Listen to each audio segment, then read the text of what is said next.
할렐루야, 성도 여러분 안녕하세요. 오늘은 창세기 13장 1절에서 13절 말씀을 통해서 큰 자와 작은 자의 차이라는 제목으로 은혜를 나눠보길 원합니다. 여러분, 저는 개인적으로 본문 말씀을 묵상하는 과정에서 몇 가지 교훈을 얻었습니다. 여러분, 인간사의 모든 갈등 문제는 바로 소유 문제에서 시작이 됩니다.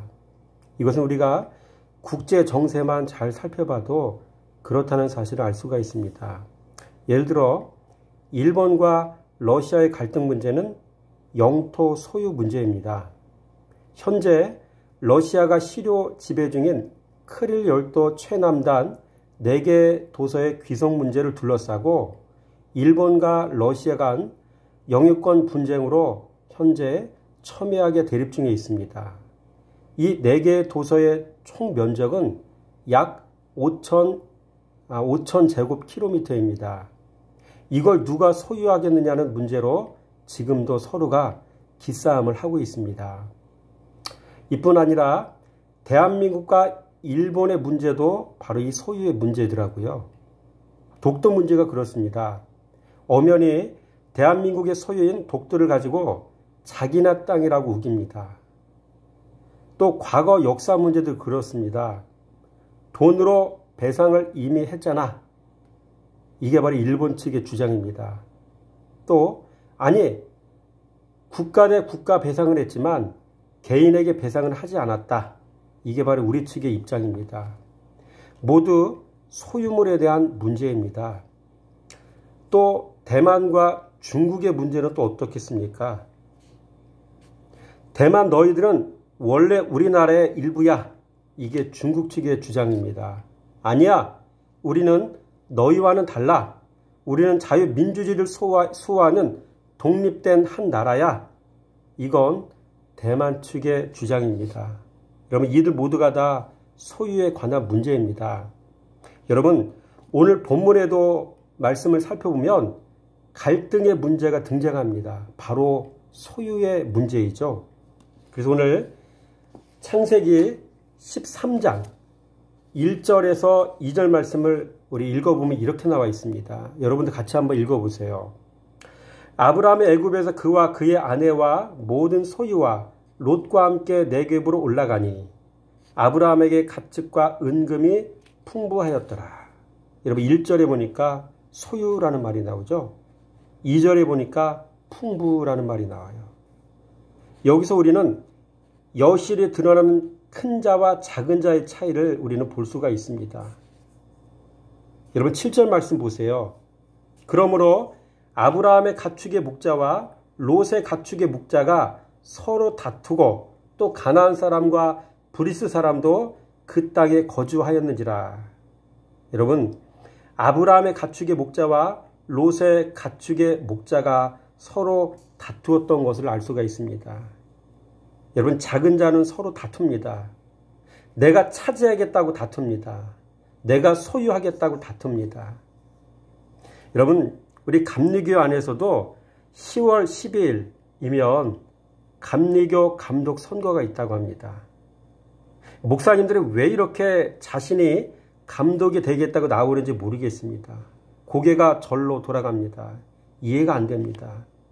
주님이 그 목사님들 한 분 한 분을 부르신 이유는 양을 치는 목자로 부르셨는데, 그래서 그 일을 하기도 바쁠 텐데 왜 이렇게 서로 감독하겠다고 나서는지 저는 잘 모르겠습니다. 서로 양보하고 목회 열심히 하는 게 맞지 않나 싶습니다. 그러고 보면 꼭 그리스도를 전혀 모르는 사람들 같습니다. 세상 정치인들이나 감리교 목사님들이나 다 똑같지 않나 생각이 들어집니다. 참으로 안타까울 따름입니다. 여러분, 사람은 그리스도를 알고 나면 자신이 하루살이 인생인 것을 깨닫게 됩니다.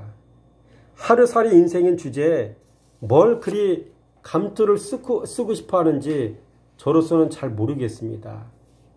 여러분, 이런 사람들은 공통적으로 자신이 그리스도를 모른다는 사실을 꿈에도 모르는 사람들입니다.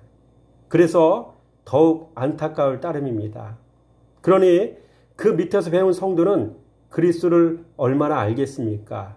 또 알아도 그 깊이가 얼마나 깊겠습니까? 그래서 주님은 지금 이 시간도 피눈물을 흘리고 계시는 것입니다. 여러분, 오늘 본문 말씀으로 들어와서 이런 큰 갈등 문제를 만났을 때 이 문제를 처리하는 과정에서 저는 4가지를 배우게 되었습니다. 첫째, 큰 자와 작은 자가 어떻게 다른지를 배웠습니다. 여러분, 대인과 소인, 여러분 이런 사람들이 어떻게 다른지를 저는 배웠어요. 여러분, 오늘 본문 말씀 8절과 9절 말씀 한번 읽어보겠습니다. 아브라함이 롯에게 이르되 우리는 한 친족이라 나나 너나 내 목자나 내 목자나 서로 다투게 하지 말자. 내 앞에 온 땅이 있지 아니하냐? 나를 떠나가라. 내가 좌하면 나는 우하고 내가 우하면 나는 좌하리라. 8절 보니까 다투지 말게 하자. 9절 말씀, 내 앞에 온 땅이 있지 아니하냐? 나를 떠나가라. 내가 좌하면 나는 우하고 네가 우하면 내가 좌하리라. 여러분, 이게 큰 자의 모습입니다. 이게 대인의 모습입니다. 반대로 여러분, 소인은 어떻겠습니까? 10절 말씀 한번 보세요. 이에 롯이 눈을 들어 요단 지역을 바라본즉 소알까지 온 땅에 물이 넉넉하니 여호와께서 소돔과 고모라를 멸하시기 전이었으므로 여호와의 동산 같고 애굽 땅과 같았더라. 여러분, 롯을 보세요. 위아래가 없어요. 절대 양보가 없어요. 배려가 없습니다. 또 은혜를 몰라요. 아버지 돌아가셨을 때 자기를 거둬준 사람이 아브라함이었습니다. 그런데 그런 은혜를 까마득히 잊고 살아가는 그런 사람, 여러분, 그런 사람이 바로 롯 아닙니까?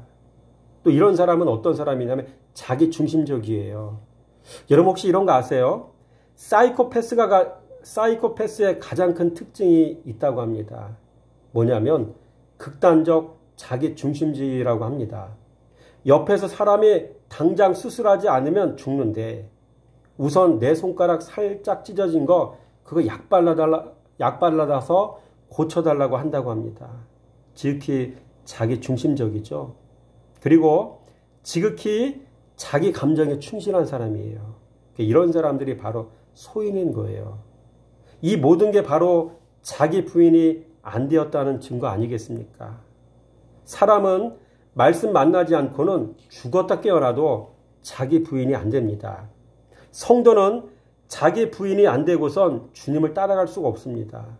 목사도 자기 부인 안 되고선 성도를 섬길 수가 없어요. 여러분, 자기 부인이란 뭐라고 말씀드렸죠? 돈 이기는 거, 교만 이기는 거, 정욕 이기는 거, 이런 게 바로 자기 부인 아니에요. 자기 성질 이기는 거. 이게 안 돼요. 말씀에게 잡아먹히지 않으면 사람은 죽었다 깨어나도 이게 안 되더라고요. 여러분, 목회자가 돈 못 이기고 교만 못 이기고 정욕 못 이겼는데 어떻게 성도를 섬길 수 있겠습니까? 여러분, 롯은 자기 중심적인 사람이었습니다. 절대 양보가 없는 사람이었습니다.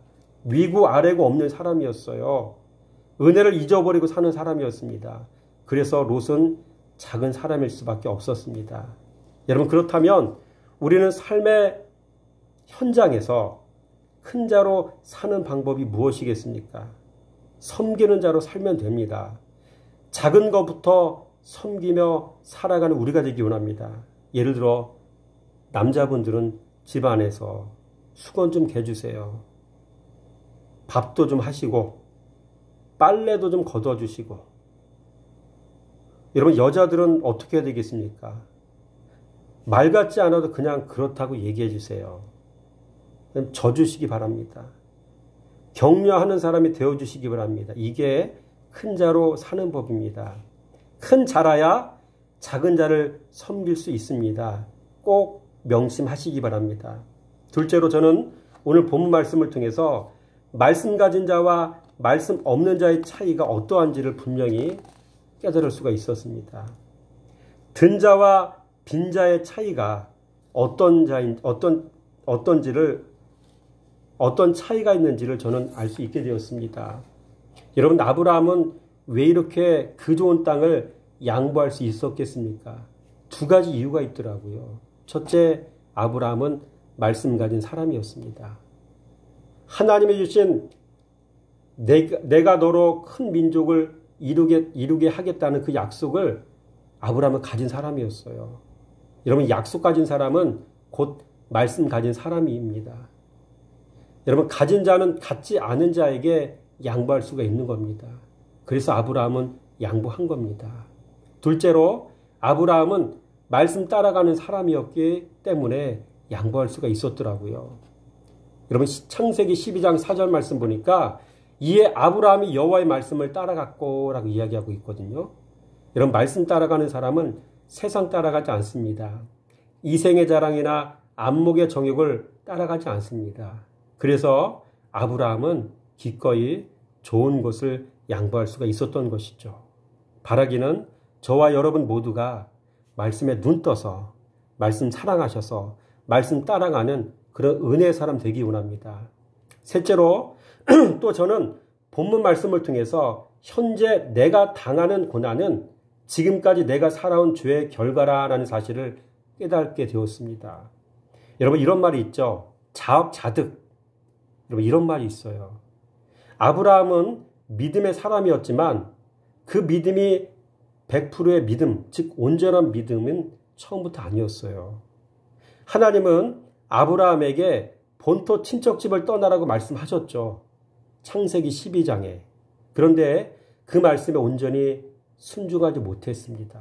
혈육의 정을 못 이겨서 그만 조카 롯을 데리고 떠날 수밖에 없었어요. 그게 화근이 되었던 겁니다. 100% 순종이 아니었어요. 온전한 순종이 아니었기에 그게 문제가 되었습니다. 그러고 보면 아브라함이 가진 믿음은 처음부터 순도 100%의 믿음은 아니었던 것 같습니다. 그래서 우리는 현재 내가 당하는 고난은 과거 믿음 없이 살아온 나의 죄의 결과임을 분명히 알아야 됩니다. 그리스도 없이 살아온 불신앙의 열매임을 분명히 알아야 됩니다. 죄에 대해 용서는 하시지만 그 죄에 대한 죄책은 우리 스스로가 지고 가야 되는 거예요. 면죄부가 발행되는 게 아닙니다. 죄에 대한 결박으로부터 풀어지는 것이지 죄책은 지고 가야 됩니다. 다윗이 그에 대한 샘플 아닙니까? 다윗은 우리아의 아내 밧세바 사건에 대해서 많은 고통을 당했어야 됐던 사람이었습니다. 여러분, 제가 말씀 하나 읽어드릴게요. 사무엘하 12장 10절과 11절 말씀에 이런 말씀이 있어요. 이제 내가 나를 업신여기고 햇사람 우리아의 아내를 빼앗아 내 아내로 삼았은즉 칼이 내 집에서 영원토록 떠나지 아니하리라 하셨고, 여호와께서 또 이와 같이 이르시기를, 보라, 내가 너와 내 집에 재앙을 일으키고 내가 내 눈앞에서 내 아내를 빼앗아 내 이웃들에게 주리니 그 사람들이 내 아내들과 더불어 백주에 동침하리라. 여러분, 이 일 후에 바로 암논과 다말 사건이 나오지 않습니까? 암논이 배다른 어미에게서 태어난 다말을 겁탈하는 사건이 일어났죠. 또 자신의 누이의 일로 압살롬이 자신의 누이를 겁탈했던 암논을 살해하게 되어지는 사건이 나옵니다. 너무나 끔찍합니다. 또 후일 그 압살롬은 자신의 아버지 다윗을 왕에서 내쫓아 버리는 사건이 일어났어요. 이 모두가 자업자득 아닙니까? 다윗 자신이 뿌린 대로 거둔 것이었습니다. 그래서 사람은 선하게 살아야 되는 것이죠. 예수 믿었으면 이제 한눈 팔지 말아야 돼요. 정욕 이겨야 되고요. 돈 사랑하는 거, 교만한 거 너무나 큰일 날 일이에요. 이 다 버리셔야 돼요. 나중에 눈물 콧물 다 흘리고 회개할 수밖에 없는 일이에요. 후회할 수밖에 없는 일이에요. 예수 믿으셨습니까? 그러면 교만, 돈, 정욕 이 모든 거 다 내려놓으시기 바랍니다. 네 번째로 저는 그래서 이 아브라함을 보며 사람은 의로울 수 없다는 사실을 또 깨닫게 되었습니다. 여러분, 성경에는 몇 군데 의로운 사람이 나와요. 창세기 6장 9절 말씀 보니까 노아도 의로운 사람이었고요. 창세기 15장 6절 말씀 보니까 아브라함도 의로운 사람이었다고 기록하고 있거든요. 그러나 의를 가져다 붙일 수 있는 존재는 이 땅에 없다는 사실을 여러분 잘 아시기 바랍니다. 여러분, 의로운 자는 오직 한 분밖에 없습니다. 하나님 한 분밖에 의로운 분이 없으셔요. 다만 노아나 아브라함과 같은 사람에게 의롭다고 인정해 주실 뿐이었지 그들이 의로운 사람이 아니었다는 것을 우리는 분명히 알아야 됩니다. 자, 그러하면 어떤 사람이 의로운 사람이라 칭함을 받을 수 있겠습니까? 바로 말씀대로 살아야 의로운 사람으로 인정을 받을 수 있습니다. 그러면 어떻게 해야 말씀대로 살 수 있겠습니까? 말씀 사랑하고 말씀 순종해야 말씀으로 살 수가 있습니다. 그 방법이 곧 말씀 묵상인 것이죠. 여러분 오늘 말씀을 들었던 우리 한 분 한 분의 성도님들 말씀 앞으로 빨리 돌아오시고요. 한 구절의 말씀을 묵상해도 거기서 주님께서 내게 말씀하시는 그 음성을 들으시고요. 듣고 깨달았으면 순종하시고 듣고 깨닫고 순종하고 이런 과정들을 통해서 우리의 속사람을 바꾸어가고 주님의 내 인생의 주인 되는 그런 역사를 온전히 이루어가는 저와 여러분 모두의 삶이 되시기를 주님의 이름으로 축원함을 드립니다.